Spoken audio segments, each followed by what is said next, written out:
তো আমি রিসেন্টলি একটা সিনেমা দেখলাম যেটার নাম হচ্ছে দ্য কিং টাইড, এবং আমার মনে হলো যে এটা সত্যি খুবই আন্ডাররেটেড একটা সিনেমা। 2023 সালে মুক্তি পাওয়া এই সিনেমাটাতে আছে বেশ কিছু সোশ্যাল মেসেজ এবং কিছু ডার্ক রিয়ালিটি। তো আর সময় নষ্ট কিসের, শুরু করা যাক নাকি? হে গাইজ, আমি Arnab, welcome to my channel. আর এই ভিডিওতে আমি দ্য কিং টাইড সিনেমাটাকে নিয়ে ডিসকাস করব।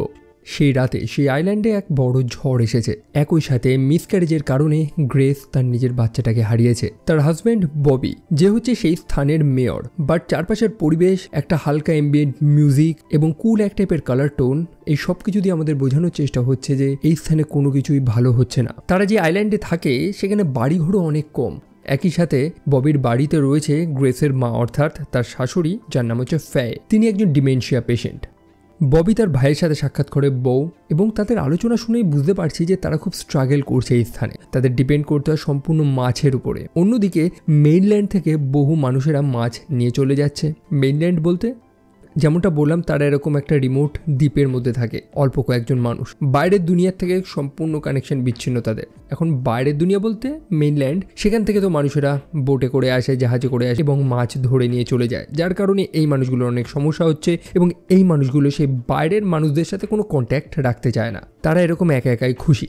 সো এরকমই ববি এবং বউ তারা আলোচনা করছিল এবং দূরে সমুদ্রের তীরে একটা বাচ্চার কান্নার আওয়াজ শোনা যাচ্ছিল। তারা তৎক্ষণাৎ সেখানে ছোটে। গতকাল রাতেই চরম ঝড় উঠেছিল এবং জোয়ারের জলে সেখানে একটা নৌকা ভেসে এসেছে, যে ভাঙাচোরা নৌকাটার মধ্যেই একটা ছোট্ট বাচ্চা মেয়ে ছিল। সেই টাউনের প্রত্যেকটা মানুষ বাচ্চা মেয়েটাকে উদ্ধার করে, তবে এটা যেমন তেমন কোনো বাচ্চা ছিল না, তার মধ্যে ছিল কিছু ঐশ্বরিক শক্তি। সেই বাচ্চাটাকে রেস্কিউ করার দরুন ববির শরীরে আঘাত লেগেছিল এবং সেই ছোট্ট বাচ্চাটার স্পর্শে সেই ক্ষত তৎক্ষণাৎ বুঝে যায় যেন সেটা সেখানে ছিলই না। এটা একটা মিরাকেল।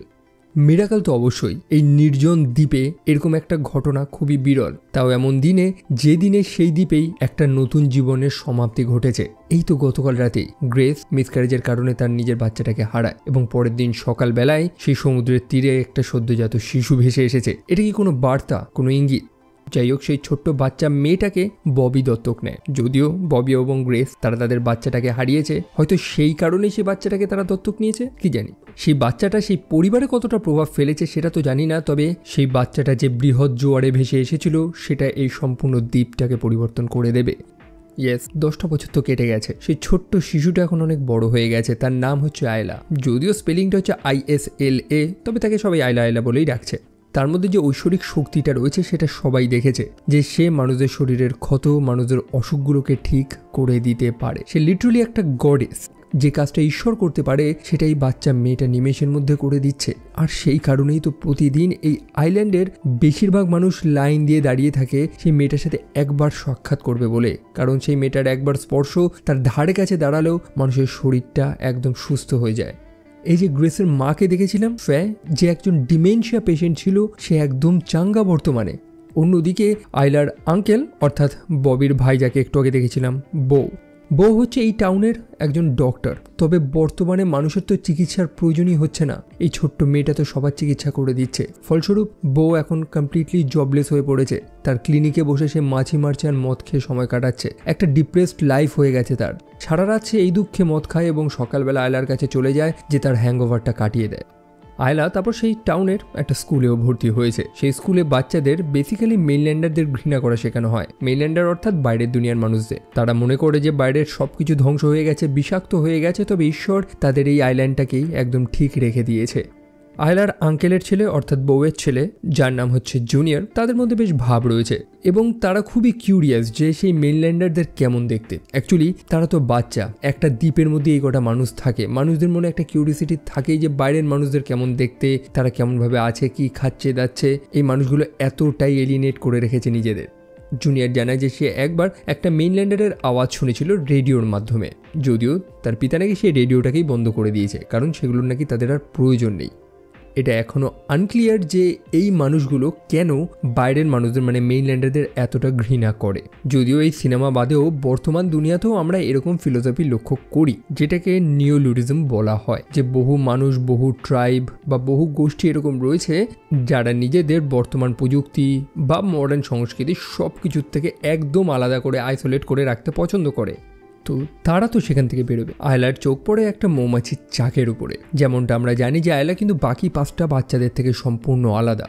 সেই মেয়েটা ইভেন সেই ছোট ছোট পতঙ্গগুলোর মধ্যে থাকা প্রাণটাকেও ফিল করতে পারছে, যেখানে তার কাছে এই জিনিসটা খুবই মজাদার। অন্যদিকে সেই মাছির জ্বালাতনে জুনিয়র ছটফট করছে। আয়লা বুঝতে পারে যে তার কারণেই এই মাছিগুলো অদ্ভুতভাবে রিয়্যাক্ট করছে এবং তারা জুনিয়রকে কামড়াচ্ছে। তখন আয়লা আচমকা নিজের হাতটা মুঠো করে নেয়। এই যেমন কয়েক সেকেন্ড আগে যখন আয়লা সবকিছু ফিল করছিল, এই মাছিদের প্রাণগুলোকে ফিল করছিল, যেন সে নিজের মধ্যেই ছিল না, তবে আচমকা হুশের সাথে দেখে যে তার কারণে জুনিয়রের অনেক সমস্যা হচ্ছে। সেই ভয়তে বা সেই নার্ভাসনেসের কারণে সে তার হাতটা মুঠো করে ফেলে, আর সেকেন্ডের মধ্যেই সেই চাকের প্রত্যেকটা মাছি মারা যায়। আয়লা যখন সেই মাছিগুলোকে ফিল করছিল বা হাতটা নিজের মুঠো করে, তখন ব্যাকগ্রাউন্ডে একটা ঢেউয়ের সিন দেখায় এবং সিনেমাতে এরকম সিনও কয়েকবার দেখাবে, যেটা ইন্ডিকেট করে যে একটা ঢেউ এই দ্বীপটাকে কতটা পরিবর্তন করে দিয়েছে। এই ঢেউতেই তো আয়লা এই দ্বীপে ভেসে এসেছে। আয়লা হাত মুঠো করে যেভাবে সম্পূর্ণ চাকের মাছিগুলোকে মেরে ফেলেছে, সেটাতেও আমাদের বোঝা উচিত যে একটা শক্তিশালী ঢেউ যথেষ্ট সবকিছু ধ্বংস করে দেওয়ার জন্য। যাই হোক, জুনিয়র এই দৃশ্যটা দেখে একটু নার্ভাস। আয়লার এই ক্ষমতাটা দেখে সে একটু ভীত। তবে আয়লা তাকে প্রমিস করতে বলে যে এই কথা যাতে সে কাউকে না বলে, এবং সে প্রমিস করে। রাতের বেলা সেই টাউনের মানুষগুলো লক্ষ্য করে যে দূরে যে নৌকাটা বা জাহাজটাকে দেখা যাচ্ছিল সেটা নিজেদের মতন চলে যায়। এটা হচ্ছে মেইনল্যান্ডের সেই জাহাজ, যারা সম্ভবত সেখানে মাছ ধরতেই এসেছিল। এই মানুষগুলো অ্যালার্ট থাকে যে মেইনল্যান্ড থেকে কেউ যেন এখানে না চলে আসে, এবং যদি চলে আসে তখন তাদেরকে কেমন রিয়্যাক্ট করতে হবে। তো সেখানে ছেলেরা ছেলেদের মতো নানান খেলা খেলছে। তবে ডায়লান নামক আরেকজন মানুষ ববিকে, অর্থাৎ আয়লার পিতাকে, একটা বেট লড়তে বলে। তাদের দুজনের মধ্যে ফাইট হবে। যদি ডায়লান জিতে যায় তাহলে আগামীকাল মাছ ধরতে যাওয়ার সময় তাদেরকে আয়লাকে নিয়ে যেতে হবে। এখন ববি তো জাস্ট আয়লার পিতা না, এই স্থানের মেয়র। তাদের অনেক নিয়ম ফলো করতে হয়। হ্যাঁ, তারা মাছ ধরতে যাওয়ার সময় আয়লাকে নিয়ে যায়। কেন নিয়ে যায় জানেন কি? যেমনটা বললাম, এই স্থানে মানুষদের মাছের উপরেই বেশি ভরসা করে থাকতে হয়। তবে যেহেতু ইন্ডাস্ট্রিয়াল ফিশিং, ওই মেনল্যান্ড থেকে মানুষেরা এসে মাছ ধরে নিয়ে যাচ্ছে, যার কারণে এই আইল্যান্ডে মানুষদের অনেক সমস্যা হচ্ছে। আয়লার শক্তির কারণে তারা বহু মাছকে অ্যাট্রাক্ট করতে পারছে এই সাইডে। তবে তাতেও বেশি দিন আর চলছে না। সেই কারণেই ডায়লান বলে যে আয়লাকে যাতে তাদের সাথে নিয়ে যাওয়া হয়, কারণ মাছের অনেক শর্টেজ পড়েছে। যাই হোক, সম্ভবত সে বেট লড়ে এবং হয়তো হেরেও গেছে, যার কারণেই তো ববির মুখে একগুচ্ছ ঘুষির দাগ আমরা দেখতে পারি। সে বাড়ি ফিরে এসেছে, যদিও সে কিন্তু খুবই হ্যাপি। একটা হ্যাপি ফ্যামিলি, যে পরিবারটাকে গল্পের শুরুতেই এত স্যাড দেখিয়েছিল, এখন তারা খুবই হ্যাপি আয়লার মতন এরকম একটা মেয়েকে পেয়ে। অন্যদিকে তার নিজেরই ভাই অর্থাৎ বউ, যে একজন ডাক্তার ছিল, সে তার কাজ হারিয়েছে। সে এখন একটা অ্যালকোহলিক, মদের ভরসায় থাকে। রাতের বেলা ববি চলে যায় আয়লার কাছে। আয়লা তো ঘুমাচ্ছে, তবে তার পাশে বসাতেই ববির মুখে যে ক্ষতচিহ্নগুলো ছিল, যে ক্ষতগুলো ছিল অ্যাকচুয়ালি, সেগুলো হিল হয়ে যায়। ববি তার মেয়েকে, যদিও তার নিজের মেয়ে তো না, সমুদ্রের ধারে কুড়িয়ে পাওয়া, এটা বললে ভুল হবে না, সেই আয়লাকে কতটা ভালোবাসে সেটা আমরা এখনো পর্যন্ত তো জানি না। তবে এইটুকুনি তো জানি যে তার শক্তির অপব্যবহারটা সবাই করছে। প্রত্যেকে আয়লাকে একটা মেয়ে বা একটা মানুষ কম, বরং রোগ বা ক্ষতের চিকিৎসা করার একটা যন্ত্র মনে করছে। এই তো সকালবেলাতেই বউ চলে যায় আয়লার কাছে তার নিজের হ্যাংওভারটা কাটানোর জন্য। এখন আয়লাকে তো কিছু করতে হয় না, সে জাস্ট বসে থাকে এবং একটা গল্পের বই পড়ে যায়, যে বইটা প্রথম পাবলিশ হয়েছিল ফ্রান্সে। এখন আয়লা জিজ্ঞেস করতে থাকে যে ফ্রান্স আবার কি, সেটা কি মেইনল্যান্ড? অবশ্যই তার মনে তো কিউরিসিটি থাকবেই। তবে তার এই প্রশ্নটাকে ইগনোর করে দেওয়া হয়। তারপর আর কি, আয়লাকে নিয়ে চলে যাওয়া হয় সেই মাছ ধরতে। যেমনটা বলেছিলাম যে এটা তো নতুন কিছু না, তবে এবার আয়লাকে অনেক আগে আনা হয়েছে, কারণ মাছ একদমই আসছে না। এই মানুষগুলো খাবে কি? তবে যেখানে আয়লা রয়েছে, তার মিরাকেল, তার জাদু, ততদিন আর সেই মানুষগুলোর কোনো ক্ষতি নেই। অন্তত খাদ্যের অভাব তো হবে না, তাদের মাছ ধরতে যেতে হবে না, বরং স্বয়ং মাছ সেখানে চলে আসবে। তবে একটু আগে যে আপনাদের বলেছিলাম, আয়লার এই শক্তিটা অন্যান্য মানুষদের কাছে জাস্ট একটা যন্ত্রের মতো, যেটাকে ব্যবহার করে আপনি কোনো না কোনো সুবিধা বা কোনো না কোনো বিনোদন নেবেন। এখন বিনোদন বলতে ছোট ছোট বাচ্চাগুলো মিলে তারা এক টাইপের খেলা খেলছিল। সেই আইল্যান্ডে কিছু বিষাক্ত বেরিস রয়েছে, কিছু ফল, যেগুলো খেলে মোটামুটি কয়েক মিনিটের মধ্যে মৃত্যু তো আপনার অনিবার্য। তো সেরকমই একটা বেরিস সেই বাচ্চাগুলো খায় এবং মরে যাওয়ার আগে তাদেরকে আয়লার কাছে নিয়ে যাওয়া হয় এবং আয়লা তাদেরকে বাঁচিয়ে দেয়, সুস্থ করে দেয়। এরকম খেলা তারা আগেও খেলেছে। সো এই খেলাটাই এই বাচ্চাগুলো আবার খেলছে। সেখানে ফিলিপ নামক একটা বাচ্চা ছেলে ছিল, যে সাহস করে সেই ফলগুলো খায়, আর কিছুক্ষণ পরেই সেটার এফেক্ট দেওয়া শুরু করে। ছেলেটা পেটে বুকে যন্ত্রণা অনুভব করছে। তবে তারা যখন আয়লার কাছে গিয়ে পৌঁছায়, তারা বুঝতে পারে যে সেই মেয়েটা তো বাড়িতে নেই। অবশ্যই আয়লাকে তো নিয়ে যাওয়া হয়েছে সেই মাছ ধরতে। অনেকটাই দেরি হয়ে গেছে। বউ সেই বাচ্চাটাকে বাঁচানোর চেষ্টা করে, তার পেট থেকে সেই বিষগুলো বার করানোর চেষ্টা করে, তবে সত্যি অনেকটা দেরি হয়ে গেছে। পরে আয়লা তো সেখানে আসে, তবে একটা মৃতকে সে আর বাঁচাতে পারে না। ফিলিপের মা অর্থাৎ ন্যান্সি আয়লাকে রিকোয়েস্ট করতে থাকে তাকে ফেরত আনার জন্য। যেমনটা বললাম, তাদের চোখে সেই মেয়েটা তো একটা যন্ত্র, এবং বউ সেটা রিয়েলাইজ করে যে মানুষেরা কতটা অন্ধ হয়ে গেছে।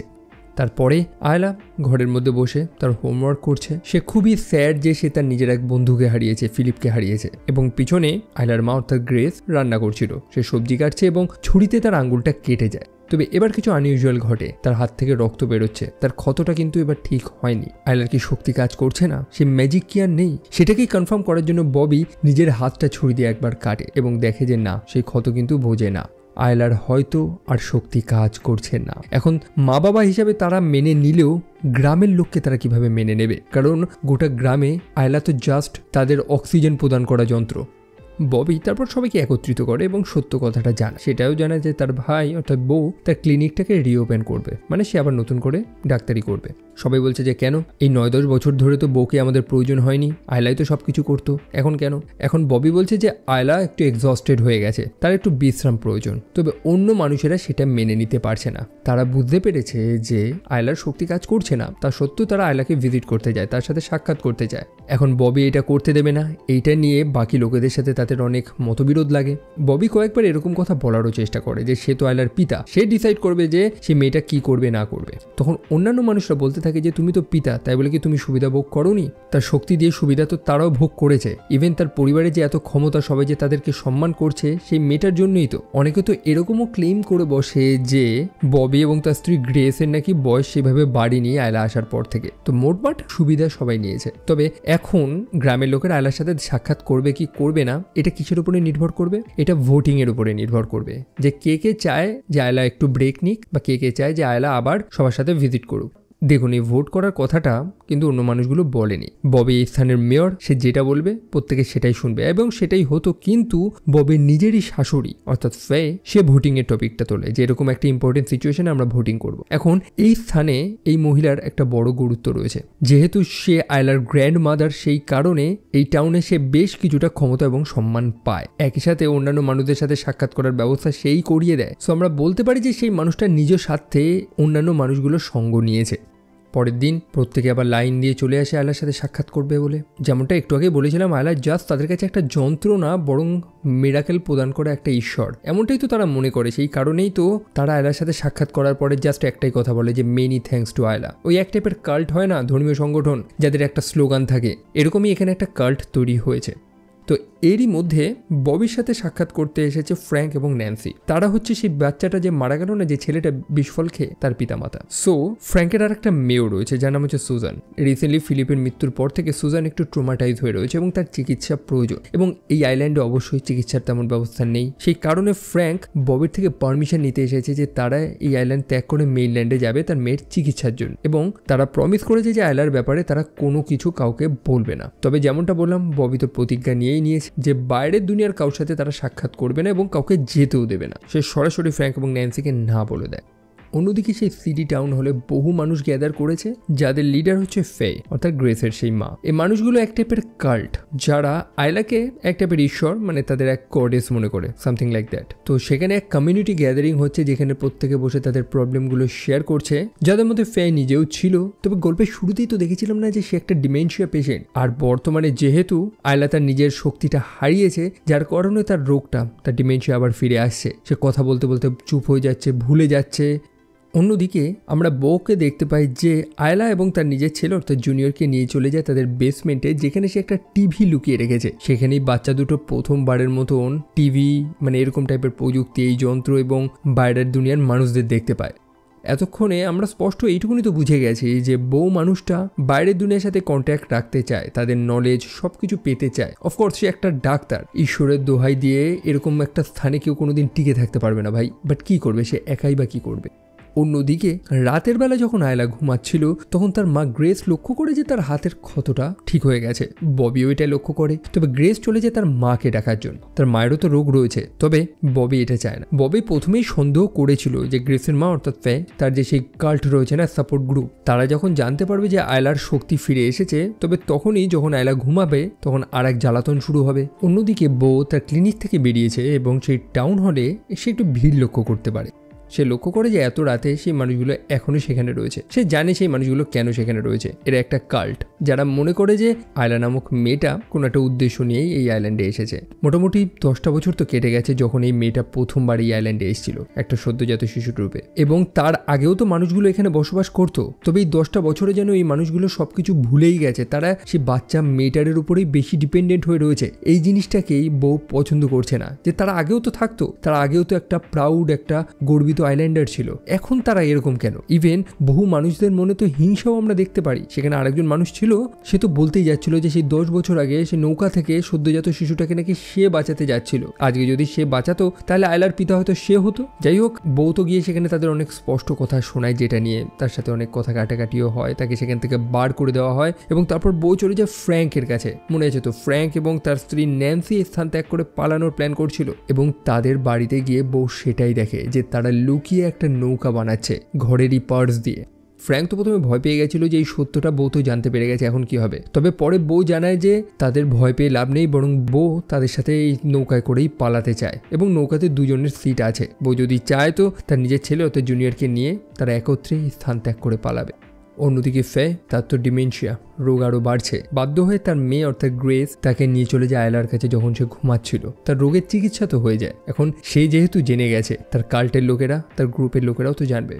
অন্যদিকে গ্রামে আবার মাছের সমস্যা হয়েছে এবং শীতের সময় আসছে। তারা যদি আগের থেকে খাবার মজুত না করে তাহলে শীতকালে সবাই না খেতে পেয়ে মারা যাবে। আগেরবার তাদের মাছ ধরাটা ব্যর্থ হয়েছিল কারণ ফিলিপ নামক সেই ছেলেটা মারা গিয়েছিল, তারা সম্পূর্ণ করতে পারেনি কাজটা। তবে এবার তো করতে হবে। তো ববি এখন কি করবে?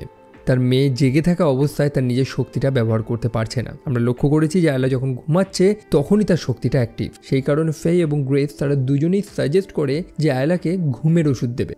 এখন ববি তো এই জিনিসটা মেনে নিতে পারছে না। অবশ্যই সে তার মেয়ে বা আয়লার থেকে অনেক সুযোগ সুবিধা তো নিয়েছে, তা সত্ত্বেও তার মধ্যে কিছু মানবিকতা তো রয়েছে যে আমরা সেই মেয়েটাকে হিউম্যান বিং হিসেবে দেখছিই তো না। প্রত্যেকে যে যার স্বার্থ নেওয়ার চেষ্টা করছে তার থেকে। এখন ববির হাতে রাস্তাও তো কিছু নেই, সেই স্থানের মেয়র, কিছু তো তাকে করতেই হবে। পরে সে এরকমও চিন্তা করা শুরু করে যে সত্যি যদি এই স্থানটা ত্যাগ করে সে যদি মেইনল্যান্ডে চলে যায় তার মেয়েকে নিয়ে, হয়তো ভালো থাকবে। কারণ সেও এবার ফিল করতে পারছে যে এই স্থানের মানুষগুলো ধীরে ধীরে পাগল হয়ে যাচ্ছে। আর সত্যিই তো তাই। আয়লাকে ঘুমের ওষুধ দেওয়া হয় এবং সে যখন ঘুমায় তখন তাকে নিয়ে চলে যাওয়া হয় সেই জলে। সাপোর্ট গ্রুপের সব মানুষ সেখানে একত্রিত হয়েছে এবং সবাই আয়লার প্রার্থনা করছে, মেনি থ্যাঙ্কস টু আয়লা, যে স্লোগানটা তারা সবসময় দিতে থাকে। আয়লার হাতের স্পর্শে আবার সেখানে মাছ চলে আসে, যদিও আয়লা কিন্তু সেই ওষুধ খেয়ে ঘুমাচ্ছে। জাস্ট ইম্যাজিন করুন যে একটা ছোট বাচ্চা মেয়ে যাকে লিটারালি ব্যবহার করা হচ্ছে, তাদের হাতে কি কোনো অপশনস নেই? তারা মেইনল্যান্ডের সাথে যোগাযোগ করতে পারে, তারা নিজেরাই স্ব ইচ্ছায় নিজেদেরকে সবার থেকে বিচ্ছিন্ন করে রেখেছে এবং এখন একটা ছোট্ট মেয়ের শক্তিটাকে, গড গিফটেড পাওয়ারটাকে স্পয়েল করছে তারা। আর কি, তারা তাদের কাজটাকে উসুল করে নিয়েছে। সবাই খুবই হ্যাপি। তবে ববি এবং বউ তারা কেউ হ্যাপি না। ববি বুঝতে পারে যে পিতা হিসাবে সে জাস্ট ব্যর্থ হয়েছে, সে এটা করতে চায় না। এখন সে কিছু বলতেও তো পারছে না। বাঁচার একটাই উপায় যে সে তার মেয়েকে নিয়ে এই স্থানটা ত্যাগ করে চলে যাবে। এই অভিশপ্ত পাথরের তৈরি এই সম্পূর্ণ আইল্যান্ডটা সে ত্যাগ করে দেবে। তবে কিভাবে যাবে? বউ তাকে উপদেশ দেয় যে ফ্র্যাঙ্ক এবং তার স্ত্রী তাদের মেয়েকে নিয়ে আজকে রাতেই এই আইল্যান্ড ত্যাগ করে বেরোবে। ববি যদি সত্যি এই স্থান ত্যাগ করতে চায় বা আয়লাকে যদি বাঁচাতে চায় তাহলে আজ রাতেই তাকে নিয়ে সেই স্থানে চলে যাক, তারা একত্রে পালাক। বউ আবারও প্রমাণ করে দেয় যে সে সত্যি একটা ভালো হৃদয়ের মানুষ, কারণ তার এখান থেকে পালানোর একটা সুযোগ ছিল, তা সত্ত্বেও সে নিজের ভাই এবং আয়লাকে একটা সুযোগ করে দেয়। সে রিয়েলাইজ করে যে এই আইল্যান্ডের মানুষেরা কতটা বিষাক্ত হয়ে গেছে। তবে এই মানুষগুলো তো জানে না যে আয়লাকে তারা তাদের ঈশ্বর মনে করছে, যে সবকিছু ঠিক করে দিতে পারে, সে সবকিছু ধ্বংসও তো করে দিতে পারে। আয়লা সম্ভবত কোনো দুঃস্বপ্ন দেখছিল, সে হাতটা মুঠো করে রেখেছিল এবং পাশে অ্যাকোয়ারিয়ামে একটা মাছ তৎক্ষণাৎ মরে যায়। এই যে বলেছিলাম একটু আগে যে ঢেউ তাদেরকে এত বড় আশীর্বাদ দিয়েছে, সেরকমই একটা শক্তিশালী ঢেউ কিন্তু সবকিছু ধ্বংসও করে দিতে পারে। রাতের বেলা বউ ঘরে ফিরে আসে, মানে তার ক্লিনিকে ফিরে আসে। তবে সেখানে সে ফেয়াকে দেখতে পায়। তাকে দেখে একটু শখ যে এই মানুষটা তো এখানে থাকে না, কি করতে এসেছে। আসলে ফেয়া শুনতে পেয়ে গেছে যে বউ এবং ববি কি আলোচনা করছিল। তারা যে প্ল্যান করেছে আয়লাকে এই স্থান থেকে অন্য স্থানে নিয়ে যাবে, অর্থাৎ মেইল্যান্ডে নিয়ে যাবে, যেটা ফেয়া হতে দিতে চায় না। বউ বারবার করে বলে যে প্রত্যেকটা মানুষ তার নিজেদের স্বার্থের জন্য সেই মেয়েটাকে বারবার বিষ দিতে পারে না। বিষ বলতে এই প্রত্যেকটা মানুষ তাদের ভয়টাকে ওভারকাম করার জন্য সেই মেয়েটাকে বারবার ঘুমের ওষুধ তো দিতে পারে না। তবে ফেয়া জানে যে সে তার আগের অবস্থায় যেতে চায় না, সে তো ডিমেনশিয়া পেশেন্ট। বউ বারবার করে বলে যে ফেয়ার কোনো চিন্তা নেই, সে যেমনই থাকুক বউ তার দেখাশোনা করবে। তবে তার কথা কে শোনে? এই মানুষগুলো যে এক অন্য জগতে রয়েছে। যেমনটা জানি বো অ্যালকোহলিক, সে রাতের বেলাটা মদ খায় এবং ফেয়া তার মদের মধ্যে সেই বিষাক্ত বেরিসটা মিশিয়ে রেখেছিল, যে বিষক্রিয়াতেই বো মারা যায়। শুধু সেটুকুনি না, ফেয়া তারপর তার দলের লোকজনদের সাহায্য নিয়ে, অর্থাৎ ডিলিয়ানের সাহায্য নিয়ে বউয়ের সম্পূর্ণ ক্লিনিকটাতে আগুন লাগিয়ে দেয়, অর্থাৎ যেটা দেখে মনে হবে যে সম্ভবত সেই আগুনেই জ্বলে বউ মারা গিয়েছে। তবে সেই রাতে ফ্র্যাঙ্ক এবং তার পরিবার, তাদের তো পালানোর কথা ছিল। সেই দূরে অত আগুন দেখে তারা প্রপার একটা ডিস্ট্রাকশন পেয়ে যায়। তারা বুঝতে পারে যে মানুষেরা এখন ব্যস্ত রয়েছে, এটা বেস্ট সময় যে তারা পালাবে, এবং তারা পালায়। তবে ববি তার মেয়েকে সেখানে আনার আগেই পরের দিন সবকিছু শান্ত। একটা ঝড় চলে গেছে গতকাল রাতে। তবে দূরে তারা এক টাইপের পুলিশ বোট লক্ষ্য করতে পারে। মানুষের ঘন্টা তো বাজায়, প্রত্যেকে অ্যালার্ট তো হয়ে যায়। সেই বোটটা সরাসরি তাদের সেই আইল্যান্ডে এসে থামে। ববি এবং ডিলিয়ান তারা চলে যায় সেই বোটে থাকা মানুষটার সাথে সাক্ষাৎ করতে। ডিলিয়ান সাথে একটা বন্দুকও রেখেছে। সেই বোটের মধ্যে রয়েছে একজন সোশ্যাল সার্ভিস এজেন্ট এমিলি এবং সাথে একজন পুলিশ। তাদের কাছে নাকি খবর এসেছে যে এই স্থানে একটা বাচ্চা, যার নাম হচ্ছে আয়লা, তার উপর অত্যাচার হচ্ছে। যেমনটা জানি যে বাইরের দেশে এরকম বহু সোশ্যাল এজেন্টস রয়েছে যারা এরকম ডোমেস্টিক অ্যাফেয়ার্সগুলোর উপর নজর রাখে, যে ঘরোয়া বাচ্চাদের অ্যাবিউজ করা হচ্ছে নাকি, তাদেরও কোনো সমস্যা ক্রিয়েট হচ্ছে নাকি, তাদের মা বাবারা তাদেরকে ঠিক মতন রাখছে নাকি। সো এই মানুষগুলোর কাছে এরকম একটা রিপোর্ট এসেছে। কে রিপোর্ট করেছে? অবভিয়াসলি গতকাল রাতেই তো ফ্র্যাঙ্ক এবং তার স্ত্রী এই স্থান ত্যাগ করে চলে গেছিল। তারাই আয়লার ব্যাপারটা হয়তো জানিয়েছে এবং এই মানুষগুলো সরাসরি এখানে এসেছে আয়লার সাথে দেখা করবে। এখন ববি তো তার পিতার সাথে কথা বলে তো আর হবে না, তারা সরাসরি বাচ্চার সাথে কথা বলবে, তার মুখ থেকে শুনতে চায় যে সে কেমন আছে। এখন ববির হাতে কোনো রাস্তা নেই। সেই এজেন্টের সাথে একজন পুলিশও রয়েছে। তারা যায় এবং আয়লার সাথে সাক্ষাৎ করে সেই এজেন্ট, যার নাম হচ্ছে এমিলি। অন্যদিকে সেই টাউনের বহু মানুষ সেই স্থানে একত্রিত হয়েছে। তারা সেই এজেন্ট এবং পুলিশটার উপরে সন্দেহর নজরে দেখছে। যেমনটা জানি যে এরা কিন্তু মেইনল্যান্ডারদের পছন্দ করে না। অন্যদিকে সেই যে পুলিশটা, সে মানুষদের বহুবার ওয়ার্নিং দিয়েছে যে এই স্থানটা ত্যাগ করে চলে যেতে, এই জায়গাটাকে খালি রাখতে, এই মানুষগুলোর এখানে প্রয়োজন নেই। তবে এই মানুষগুলো কি শুনবে? একদমই তো না। তারা যেমন তেমন তো না, বরং তাদের সেভিয়ার আয়লার সাথে সাক্ষাৎ করতে এসেছে এই মানুষগুলো। তো যাই হোক, এমিলি আয়লাকে নানান প্রশ্ন তো করে, যে তার মা বাবার মধ্যে সম্পর্ক কেমন, তাদের মধ্যে কি ঝগড়া হয়, আয়লাকে তারা কিভাবে রেখেছে, সবকিছু। তো আলোচনা শেষে এমিলি যখন সেখান থেকে বেরোচ্ছিল, তখন আয়লা তাকে বলে যে তুমি একটা কথা বলতে তো ভুলে গেছো, সেটা হচ্ছে মেনি থ্যাঙ্কস টু আয়লা। তাই তো না, এই টাউনের প্রত্যেকটা মানুষই তো আয়লাকে এইটাই বলে। আর এই কথাটা শুনে এমিলির মনে একটু সন্দেহ হয়। অন্যদিকে বউ, যে গতকাল রাতে মরে গেছে, তার ছেলেটা চুপচাপ সেই পুলিশ বোটে গিয়ে রেডিওর মাধ্যমে তাদের কন্ট্রোল রুমের সাথে কন্ট্যাক্ট করে এবং আরো কিছু মানুষদের এখানে পাঠাতে বলে। শুধু তাই না, সেই বোটের মধ্যে থাকা একটা পুলিশের বন্দুকও সে নিয়ে চলে এসেছে। দেখুন, জুনিয়র সে কিন্তু জানে যে তার পিতা নির্দোষ। এই স্থানের মানুষেরা যে কতটা পাগল হয়ে গেছে এবং তারাই যে তার পিতার এগেনস্টে চলে গেছিল, হয়তো তার পিতার মৃত্যুর পিছনে তাদেরই হাত রয়েছে, সেটা সে জানে। যাই হোক, সেই সোশ্যাল সার্ভিস এজেন্ট এমিলি সে সেই স্থান থেকে তো বেরোবে। তবে আয়লার সেই কথাটা তার মনে আরো সন্দেহ তৈরি করে এবং সে আয়লা এবং তার পরিবারের সাথে আলাদাভাবে কথা বলতে চায়, এই গ্রাম থেকে দূরে। অবশ্যই তাদের কাস্টাডিতে নিয়ে গিয়ে প্রশ্ন করবে সে। তবে গ্রামের মানুষগুলো তো এটা হতে দেবে না। বিশেষ করে ডিলিয়ান নামক সেই মানুষের সে অনেকক্ষণ ধরে সাসপিশিয়াস ছিল। সে তার বন্দুকটা বার করে এবং সেই পুলিশটাও বন্দুকটা বার করে। এখন গ্রামের মেয়র অর্থাৎ ববি তাদেরকে শান্ত করার চেষ্টা করে। তবে হিট মোমেন্ট, সেই টাউনের মানুষগুলো সেই এজেন্টকে ধরার চেষ্টা করে এবং সেই পুলিশটা গুলি চালিয়ে দেয়, যে গুলিটা ভুলবশত ববির গায়ে লাগে। ডিলিয়ান তো সেই পুলিশটাকে গুলি মেরে হত্যা করে দেয়। তবে ববি সে তো আহত। সে বারবার বলছে যে আমার মেয়েকে ডাকো, অর্থাৎ আয়লাকে ডাকো। এখন তার নিজেরই শাশুড়ি অর্থাৎ সে বলতে থাকে যে হ্যাঁ, আয়লাকে ডাকা হবে, তবে তার আগে ববিকে প্রমিস করতে হবে যে সে এবং তার এই গ্রুপকে সাপোর্ট করে কিনা।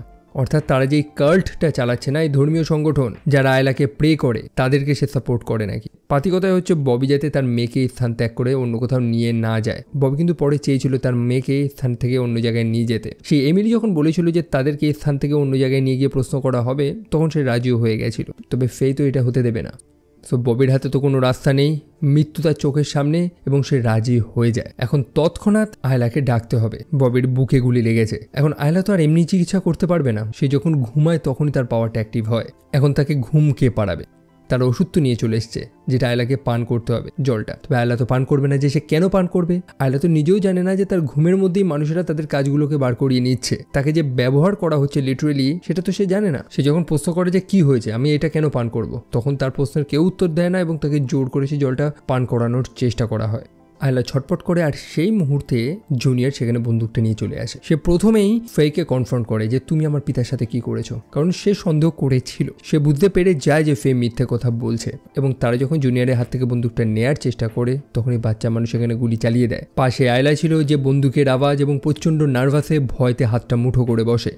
প্রতিবার যখন আয়লা নিজের হাতটা মুঠো করছে তখনই আমরা বারবার করে এই ঢেউ দেখছি এবং কিছু বিনাশ ঘটছে। কখনো সেই মাছগুলো মরে যাচ্ছে, অ্যাকোরিয়ামে থাকা সেই মাছ কখনো মরে যাচ্ছে, এবং আজকে এই ঘরের মধ্যে থাকা প্রত্যেকটা মানুষ, শুধু ঘর না, আয়লা চোখের জল নিয়ে কাঁদতে কাঁদতে কাঁপতে কাঁপতে বাইরে যখন বেরোয় সে দেখে যে বাইরেও মানুষের লাশ পড়ে রয়েছে। এই সম্পূর্ণ আইল্যান্ডের প্রত্যেকটা মানুষ মারা গেছে।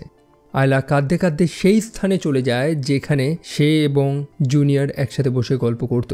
এখানেই তো তারা হাতে পাথর নিয়ে জলে ছুঁড়ে মারতো এবং সেই মেইনল্যান্ডারদের, বাইরের দুনিয়ার মানুষদের গালাগালি দিত। আয়লা এখন সেটাই করছে। সে মনে করছে যে তার পিতা হয়তো যেটা বলতো সেটা সত্য, বাইরের দুনিয়ার মানুষরাই হয়তো বাজে। কারণ আজকেই তো দেখলো যে বাইরের দুনিয়া থেকে দুজন মানুষ আসলো, মেইনল্যান্ড থেকে দুজন মানুষ আসলো এবং এই স্থানে এরকম একটা খারাপ কাজ হলো।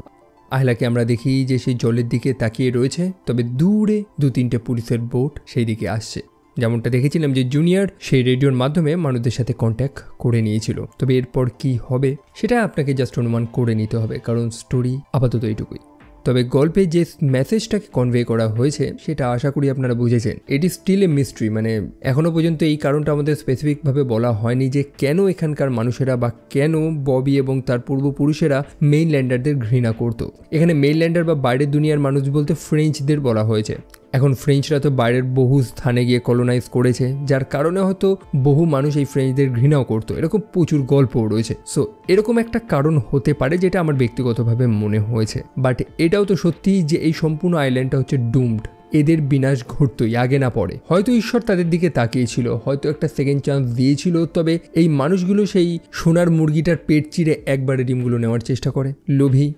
যদি ববির কথায় আসি, যে আয়লার পিতা ছিল সেও তো নিজের মেয়েটাকেই ব্যবহার করেছে। যদি প্রথম থেকেই সে সেই ভিজিটেশনগুলোকে নিষিদ্ধ করে দিত যাতে গ্রামের মানুষেরা তার মেয়ের সাথে সাক্ষাৎ না করতে পারে বা সব কিছু, তাহলে তো এটা হতো না। এবং অলসো আমাদের এটাও মাথায় রাখতে হবে যে প্রথম যখন গ্রেস তার নিজের বাচ্চাটাকে হারায় সেই মিসক্যারেজের কারণেই, তখনই কিন্তু একটা বড় ঢেউতে সেই জোয়ারে আয়লা ভেসে এসেছিল এখানে। সো একজনের শেষ করে আরেকজনের শুরু হয়েছে। সিনেমাতে বহুবার এরকম ঢেউয়ের সিন দেখিয়েছে, যেটা লিটারালি এক টাইপের মেটাফর, যে কিভাবে একটা ঢেউ এই সম্পূর্ণ আইল্যান্ডের মানুষের লাইফস্টাইল, তাদের জীবনটাকেই চেঞ্জ করে দেবে। বাকি এই 10টা বছর কিভাবে সবকিছু চেঞ্জ হয়ে গেছে, এবং যে ঢেউতে চেঞ্জ হয়েছে সেই ঢেউই কিন্তু সবকিছু কেড়ে নিয়েছে। এই স্থানের খারাপ আবহাওয়া, বাজে কন্ডিশন, একদম বসবাসের যোগ্য না, এই মানুষগুলোকে একদম পাগল বানিয়ে দিয়েছিল। মানুষগুলো খুঁজছিল এমন কিছুর উপরে বিলিভ করার, যাতে তাদের ফেথটা, তাদের বিশ্বাসটা আরো স্ট্রং হয়ে যায়। এবং তখনই আয়লা সেখানে চলে আসে এবং এখান থেকে একটা কুসংস্কার তৈরি হয়, একটা আলাদাভাবে কাল্ট তৈরি হয়, একটা সংগঠন তৈরি হয়। আয়লার আবির্ভাবটাকে মানুষেরা নিজেদের মতন করে ইন্টারপ্রেট করতে থাকে এবং অবশেষে নিয়তি তার খেলাটা দেখিয়েই দেয়। আপনাদের কি মনে হয়, আপনারা কি বুঝলেন? হয়তো অনেক কিছুই আছে যেগুলো হয়তো আমি বলে বোঝাতে পারিনি, যেগুলো আপনাদের মনে হয়েছে সেগুলো ডেফিনেটলি কমেন্ট সেকশনে লিখবেন, যাতে আমিও জানতে পারি এবং বাকি মানুষরাও জানতে পারে। স্টোরি হিসাবে কিং টাইগ সিনেমাটা আমার ভালো লেগেছে। একটা ডিসেন্ট থ্রিলার সিনেমা, আনপ্রেডিক্টেবল। তবে প্রেডিক্টেবল তো সেই মানুষগুলো যারা আমার ভিডিও দেখেও লাইক করে না এবং সাবস্ক্রাইব একদমই করে না। আর কি, মানুষের দুঃখ মেটানোর জন্য আয়লা ছিল, তবে আমার দুঃখ মেটানোর জন্য আপনারা আছেন। ভিডিওটা ভালো লাগলে লাইক করতে পারেন, চাইলে চ্যানেলটা সাবস্ক্রাইব করতে পারেন, এবং আমার সোশ্যাল সাইটসগুলো লাইক আমার ফেসবুক, ইনস্টা এবং আমার হোয়াটসঅ্যাপ চ্যানেল, সেই প্রত্যেকটা লিঙ্ক কিন্তু ডেসক্রিপশনে রয়েছে, ফলো করতে একদমই ভুলবেন না। তাও দেখা হচ্ছে সেখানে। টিল দেন ভালো থাকবেন, সাবধানে থাকবেন, টেক কেয়ার অ্যান্ড বাই।